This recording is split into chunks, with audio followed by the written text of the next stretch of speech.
In today's video, we're going to go over Adunae. I'm going to give you what I consider to be the best build and the build that I would use if I was playing with her in PvP. So stick around, let's get it.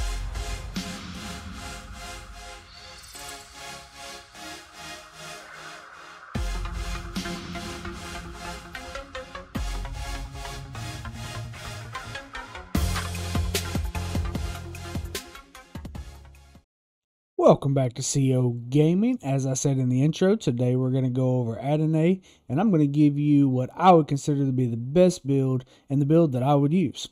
So, without further ado, let's just jump right into this. So, the first thing that I would do is I would go into the Reaper line. Reaper is a plus might line. You're going to gain might, lose focus, and then cap out your might with the max level effect. After you put your 15 points right there, we're going to jump over here into Precise Blow. It's going to be a extra attack that you get in round 1, causes 280 physical damage once, and you also gain the Pursuit effect, which ignores the target's evasion. After you put your 7 points into that, we will jump down here to Heartseeker. Against enemy target with the lowest HP, deals 250% physical damage once. That is also a round 1 attack. So we are going to go heavy round 1 attack. Once you have your points into that, you're going to go over to the Respect 5 tree and put all 15 points into Betrayer. All allied units damage plus 21%. The max level effect when it's active is enemy and allied units cannot be healed. You're not really going with a healing build for Adunae, so it's not really a big issue for us, but fighting commanders that do have heals, this is going to be an advantage. Once you have your 15 points there, we're going to go and put 7 points into Intimidation, which is going to decrease the might for the enemy commander and give you a chance to inflict a stun. Put all 7 points there, then put 7 points into Confusion. It's going to decrease the focus from the enemy commander and give you a 30% chance to inflict silence. Both of these skills are lower chances to inflict, but anytime it happens is going to be an advantage. Plus, reducing the might and focus for different commanders is going to be a plus by itself.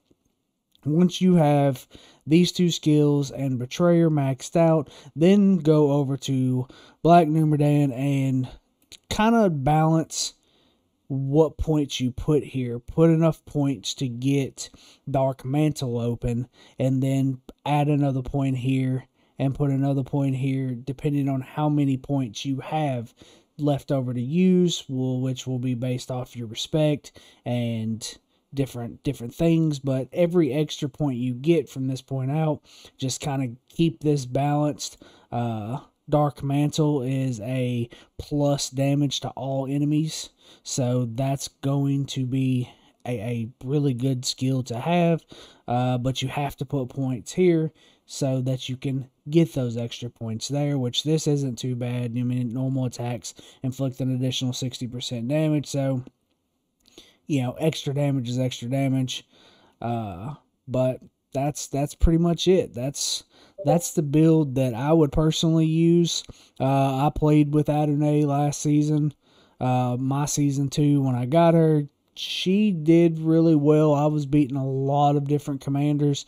We are setting in bag end at the moment, so I don't really have a whole lot of reports to show. As far as gear, as you can tell, we went with physical damage and might, so we're going to just really buff your might. You know, something like Battle Axe would work, plus it's going to give you damage dealt increase. Same for a chest piece. I personally liked using Adunae as kind of a, I guess you can say, a Witch King counter by reducing that burn damage.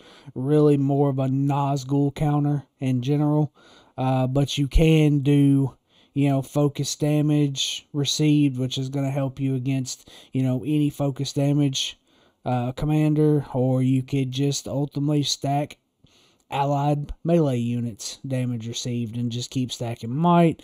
You know, scout smell work. So just any any of those type of chess pieces are going to work. Base it off of who you're fighting, and that will always be the best choice. A helmet is the same way. You could go by the troops you're using, or you could go based off what you're fighting. Stun immunity, inflict stun, madness infliction, just any of those is not going to be a bad way to go. Then there's also, once again, damage received for melee units. You can't go wrong. Just kind of choose a path and make that choice. Pocket item, as you know, you don't want to use a healing pocket item or accessory, whatever you want to call it. So you really kind of want to go with something different. Maybe something, like this. If you have this gold, or if you don't have this gold, maybe go with something like this and run an Evil Men.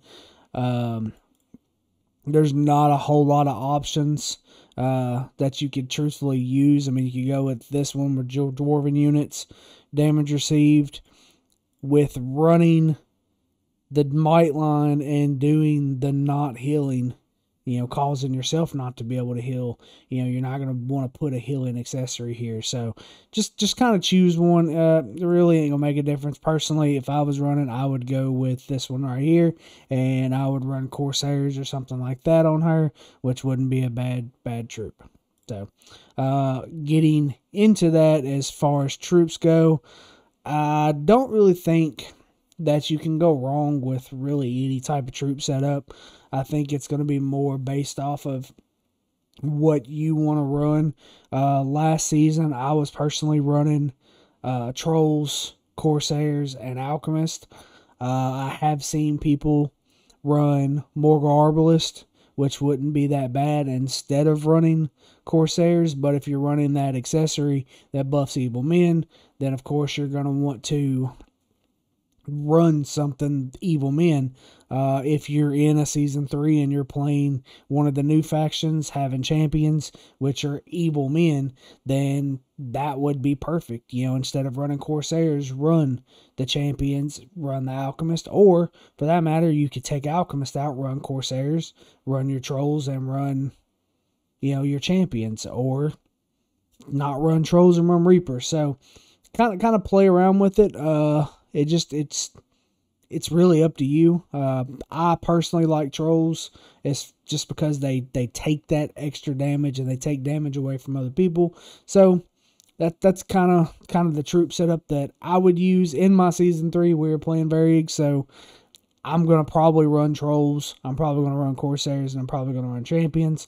I will play around with it a little bit and kind of make that decision after a few fights to see how it works out. But I do feel like that's going to be a really good build, and pretty excited about using her.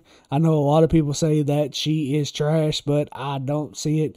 I've had some pretty good success with using her in my season 2. So leave a comment if you think she is garbage. I personally don't. My Discord. So that's it. That's wrapping up the video. If you like the video, then smash that like button. As always, hit subscribe. And until next time, see you out.